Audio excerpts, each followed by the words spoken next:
Hey folks, and here I am back with another video on a topic today, which again is very disturbing.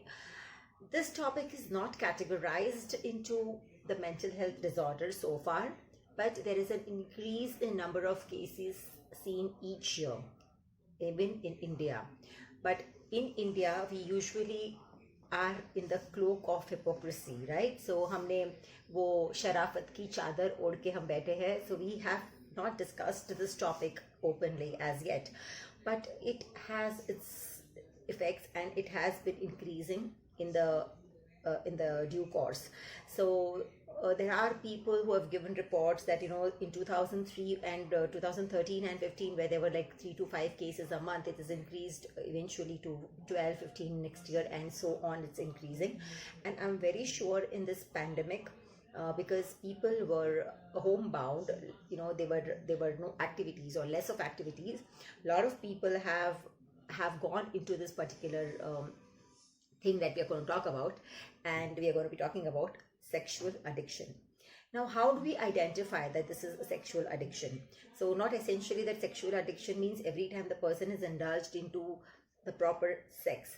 There are things like a person being addicted to pornography, person who is excessively into masturbation, excessively. So a little amount of masturbation, if you go and ask any physician or a sexologist, they would say that it is normal, but they excessively indulge into masturbation, along with fantasizing things that are not normally acceptable or not normally happening around. So something that's out of the box, something that's very weird. They have this particular thing called sadism and masochism. Now, sadism is when you love to hurt someone. So typically when you want to handcuff someone and you want to pretend, so even in the sexual act, when someone has these kind of playing, the act as in he or she is forcefully making out with the other, they have this typical enjoyment because they feel powerful when they are hurting someone. So when they are dominant and the other one is submissive, they kind of feel powerful. And if this is like happening in various ways of, you want to hit your partner, you want to cause pain to your partner, it can be the other way around also. So masochism is when you inflict pain on your own self. So you enjoy the act more when you are in more pain. So that kind of pain is when you enjoy the whole act. So if that is also excessive, then this is also termed under sexual addiction. Exhibitionism and voyeurism. Exhibitionism is when people are they get a different kick when they expose or when they show their own private parts. Voyeurism is again when they like to see other people get undressed, and when they see other people naked or making out. So that's a kind of pleasure that they derive out of it. And eventually, of course, the final act, when I need to go into the final sex as an act, and that is they either get into prostitution or any stranger or anyone or one night stands, etc., or multiple relationships that they can have, sexual relationships. Now, what are the basic causes that we see? Why is this happening as a cause? Is because it could be genetic. So the biological cause is that it could be genetic. It could be the huge hormonal rush at that point of time. So it is usually in teenage and early 20s and mid 30s we see that there is this tendency, or that the hormones are a little more active than compared to other ages. But if this continuously remains as an uncontrollable urge, then there is something that you need to really get checked. Anxiety, depression, these are psychological causes, wherein you have anxiety, depression, you feel lonely, you feel there is a personality disorder like bipolar personality disorder. These are psychological causes, but along with that, if there is a rejection or there is a social isolation that a person faces, then this kind of urges do develop and this kind of addictions develop. The physical causes could be abuse in the childhood, so which could be sexual or physical or emotional abuse that the child or the person has gone through in childhood can also make a person turn into an addict like that. And exposure to sexual content at a very early age in life, so at a very early stage, that also can make a person addicted to this. Now, coming to the symptoms of how a sexual addict would typically behave, or how do you see that they are, or how do you identify the symptoms otherwise? So it is like continuously the person will want to remain in a relationship even if the relationship is unhealthy many a times, because they are not happy, but they are very fearful of abandonment. They feel they will be abandoned, and so they want to remain in this relationship because it's unhealthy, and because they don't want to be abandoned, because they somewhere know that their addictions are maybe one of the causes that they will be abandoned or rejected. So they want to remain in there. They constantly have the feeling of being empty. They feel empty from within. Also, they kind of keep jumping from one relationship to the other. So they will be in one particular relationship which they continue having, which is like a committed relationship, but they will keep on jumping from one relationship to the other for their validation, for satisfaction, for gratification. They would want to be into such relationships. The string of relationships just goes on. And last but not the least, I think these people continuously have this feeling of guilt, fear, and loneliness. And under these things, so it is a vicious cycle. So they feel lonely and they get into these relationships, and then because they are into relationships, because they already had they had committed relationship and they are into another relationship, the feeling of guilt also overtakes them.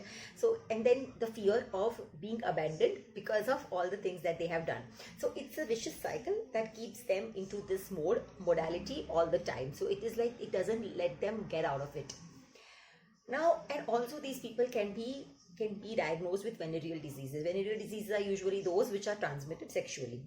Now, how are the effects of these? Basically, when you see effects of these kind of addicts, the personal life is totally at a loss. Basically, they cannot maintain their family life, they cannot maintain their social life, because someday or the other these addictions do come into picture, and they start kind of having its ill effects on the permanent or the relationships that they have.